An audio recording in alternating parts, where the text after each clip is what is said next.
Assalamualaikum warahmatullahi wabarakatuh.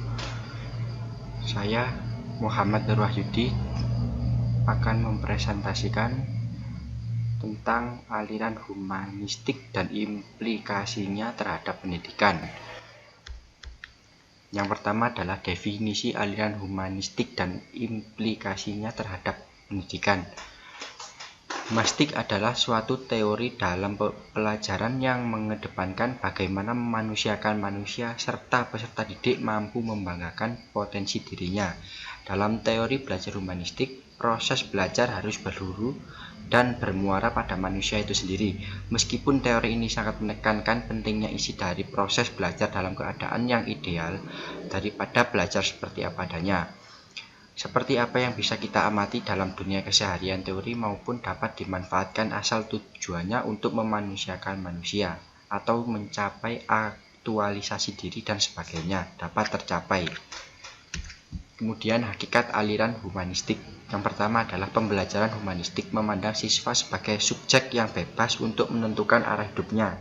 Siswa diarahkan untuk dapat tanggung jawab penuh atas hidupnya sendiri dan juga atas hidup orang lain. Beberapa pendekatan yang layak digunakan dalam metode ini adalah pendekatan dialogis, relatif, dan ekspresif. Yang pertama adalah pendekatan dialogis. Pendekatan dialogis adalah memberikan kesempatan bagi mitra didik untuk terlibat, bertanya, berpendapat dalam proses pencarian bersama. Yang kedua adalah relatif. Relatif sendiri adalah pendekatan yang menggunakan perhitungan frekuensi relatif yang didasarkan pada terjadinya peristiwa masa lalu sebagai suatu peluang. Yang ketiga adalah C, ekspresif. Ekspresif sendiri adalah pendekatan dalam kajian sastra yang menitik beratkan kajian pada ekspresi perasaan atau temperamen penulis. Selanjutnya adalah C, tujuan aliran humanistik. Yang pertama, untuk memanusiakan manusia. Yang kedua, proses belajar dianggap berhasil jika si pelajar memahami lingkungannya dan dirinya sendiri. Yang ketiga, siswa dalam proses belajarnya harus berusaha agar lambat laun ia mampu mencapai aktualisasi diri dengan sebaik-baiknya. Yang ketiga adalah tokoh teori belajar humanistik, yaitu adalah Abraham Maslow. Teori belajar humanistik Abraham Maslow dalam perspektif humanistik atau humanistik perspektif menuntut potensi peserta didik dalam proses tumbuh kembang, kebebasan menemukan jalan hidupnya. Humanistik menganggap peserta didik sebagai subjek yang merdeka guna menetapkan tujuan hidup dirinya. Peserta didik dituntun agar memiliki sifat tanggung jawab terhadap kehidupannya dan orang di sekitarnya. Pembelajaran humanistik menaruh perhatian bahwa pelajaran yang pokok yaitu upaya membangun komunikasi dan hubungan individu dengan individu maupun individu dengan kelompok. Edukasi bukan semata-mata memiliki khazanah pengetahuan, menempa kecakapan berbahasa para peserta didik, tapi sebagai wujud pertolongan supaya siswa mampu mengaktualisasikan dirinya relevan dengan tujuan pendidikan. Edukasi yang berhasil pada intinya adalah kecakapan menghadirkan makna antara pendidik dengan pembelajar sehingga dapat mencapai tujuan menjadi manusia yang unggul dan bijaksana. Maksudnya ialah menuntun peserta didik bahwa mereka butuh pendidikan karakter. Pendidikan memfasilitasi siswa menggali, mengembangkan dan menerapkan kecakapan-kecakapan yang mereka punya supaya mampu memaksimalkan potensinya. Teori yang termasyhur hingga saat ini yaitu teori hierarki kebutuhan. Menurutnya, manusia terdorong guna mencukupi kebutuhannya. Kebutuhan itu mempunyai level dari yang paling dasar hingga level tertinggi. Dalam teori psikologinya, yaitu semakin besar kebutuhan, maka pencapaian yang dipunyai oleh individu semakin sungguh-sungguh menggeluti sesuatu. Implikasi positif teori ini ke dalam pembelajaran yang pertama, kebutuhan sosial dibutuhkan seseorang supaya ia dianggap sebagai warga komunitas sosialnya. Yang kedua, kebutuhan ego termasuk juga keinginan untuk mendapatkan prestasi dan memiliki wibawa.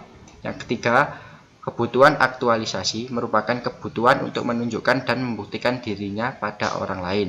Yang keempat, memenuhi kebutuhan fisiologis ialah kebutuhan makan, minum, pakaian, tempat tinggal, termasuk kebutuhan biologis. Yang selanjutnya adalah definisi disiplin ilmu. Disiplin adalah suatu tata tertib yang dapat mengatur tatanan kehidupan pribadi dan kelompok. Disiplin merupakan istilah yang memasyarakat di berbagai instansi pemerintah maupun swasta. Ilmu merupakan sesuatu yang sistematis dapat untuk menyimpulkan dalil tertentu dari kaidah umum, dan juga merupakan pengetahuan yang sifatnya umum. Artinya, ilmu merupakan bagian dari pengetahuan yang dapat dikembangkan oleh manusia melalui berbagai pendekatan dan metode ilmu. Selanjutnya adalah peran pendidikan manusia. Yang pertama, peran pendidikan manusia adalah dapat meningkatkan percaya diri seseorang, karena membuat seseorang dapat sadar akan lingkungannya. Yang kedua, membantu seseorang berkomunikasi lebih baik dan mengekspresikan pendapatnya. Yang ketiga, pikiran menjadi lebih matang. Dengan pelatihan yang tepat, seseorang dapat menilai yang benar dan dapat menilai yang salah. Kesimpulannya, aliran humanistik dan implikasinya terhadap pendidikan adalah pelajaran yang mengedepankan memanusiakan manusia, serta peserta didik agar mampu mengembangkan potensi dirinya. Dengan belajar humanistik harus berhulu dan bermuara pada manusia itu sendiri. Dengan kata lain, teori ini lebih tertarik dalam bentuk yang paling ideal daripada belajar seperti apa adanya dan memanfaatkan untuk memanusiakan manusia, mencapai aktualisasi diri. Aliran humanistik pada hakikatnya adalah pembelajaran yang memandang siswa sebagai subjek yang bebas untuk menentukan arah hidupnya agar dapat bertanggung jawab penuh atas hidupnya sendiri dan juga orang lain, yang layak digunakan dalam metode pendekatan dialogis, relatif, dan ekspresif. Tujuan aliran humanistik adalah untuk memanusiakan manusia pada proses belajar. Jika dianggap berhasil, si pelajar memahami lingkungannya dan dirinya sendiri. Proses belajarnya harus berusaha lambat agar ia mampu mencapai aktualisasi diri dengan sebaik-baiknya. Sekian dari saya. Terima kasih. Wassalamualaikum warahmatullahi wabarakatuh.